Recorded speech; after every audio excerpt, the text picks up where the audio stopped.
지난달 취업자 증가수가 20만 명대를 다시 회복했습니다. 표면상으로는 고용시장이 회복되는 모습을 보였지만 질적으로는 더 나빠졌습니다. 경기 부진이 지속되면서 한국은행은 금리 인하 깜빡이를 켰습니다. 관련 내용 박연신 기자와 짚어보겠습니다. 자, 박 기자, 어제 고용통계청이 발표한 5월 고용동향 어떻게 나왔나요? 네, 지난달 취업자 수는 총 2,732만 2천 명으로 지난해보다 25만 9천 명 늘었습니다. 지난 2월과 3월 20만 명대를 기록했던 취업자 수 증가폭은 전달인 지난 4월에는 10만 명대에 그쳤는데요. 이번에 다시 20만 명대를 회복했습니다. 네. 이렇게 취업자 수가 늘어나다 보니 고용률도 61.5%로 지난해에 비해 0.2%포인트 높아졌습니다. 특히 생산 가능 인구인 15살에서 64살 인구의 고용률은 67.1%를 보였습니다. 이는 지난 1989년 통계 작성 시작 이후 5월 기준으로 가장 높은 수치입니다. 네, 수치상으로 보면 고용 상황이 개선된 것 같은데 좀 더 들여다보면 또 다른 해석이 나온다고요? 네, 그렇습니다. 재정 투입 분야 위주로 일자리가 늘어나고 민간 부분은 여전히 부진해 질적인 면은 더 안 좋아졌기 때문입니다. 공공일자리가 상당 부분 차지하는 보건사회복지서비스업 일자리가 12만 4천 명 증가하며 일자리 증가를 이끌었습니다. 반면 양질의 일자리인 제조업은 7만 3천 명 줄어들며 14개월 연속 감소세를 이어갔습니다. 연령대로 봐도 60살 취업자는 35만 4천 명 크게 늘었지만 경제 허리인 30대, 40대 취업자는 각각 1만 3천 명과 17만 7천 명 줄어들며 20개월째 동반 감소했습니다.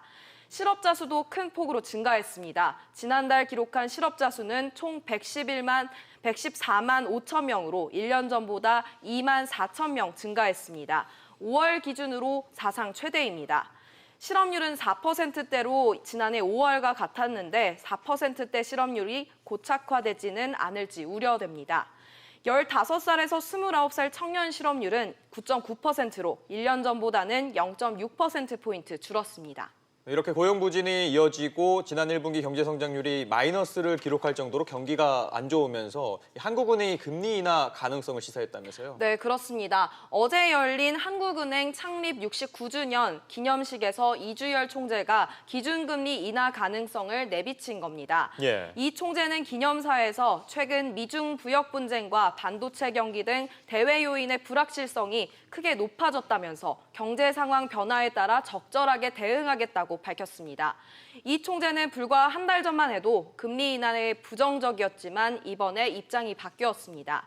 현재 기준금리는 1.75%인데요. 지난해 11월 1.5%에서 0.25%포인트 올린 이후 변동되지 않은 상황입니다. 네. 우리나라가 지난 1분기 마이너스 성장률을 기록하면서 경제의 적신호가 켜진 데에 이어 정부가 추가 경정 예산을 통해 재정 확대에 나섰는데요. 이에 발맞춰 한은도 경기 부양에 나서겠다는 의지로 풀이됩니다. 네, 이주열 총재가 직접 금리 인하를 시사했기 때문에 가능성이 커 보이는데 그 시기는 언제쯤이 될까요? 네, 시장 전문가들은 이 한국은행이 올 4분기에 기준금리를 인하할 것이라는 예상을 내놓고 있습니다. 한국은행 금융통화위원회는 4분기인 오는 10월 17일과 11월 29일에 기준금리를 결정하는 회의를 개최하는데요. 네. 미국 중앙은행의 금리 인하 움직임과 함께 올해 2분기 국내 경제 성장률 추이를 바탕으로 기준금리 인하 시점이 당겨지거나 미뤄질 것으로 예상됩니다. 이렇게 기준금리 인하 기대감이 높아지면서 국고채 금리는 일제히 큰 폭으로 하락했습니다. 국고채 금리는 장기물까지 모두 연 저점을 새로 쓰고 현 기준금리 수준인 연 1.75%를 8거래일 연속 밑돌았습니다. 어제 서울 채권시장에서 3년 만기 국고채 금리는 전날보다 0.073%포인트 내린 연 1.469%의 장을 마감했습니다.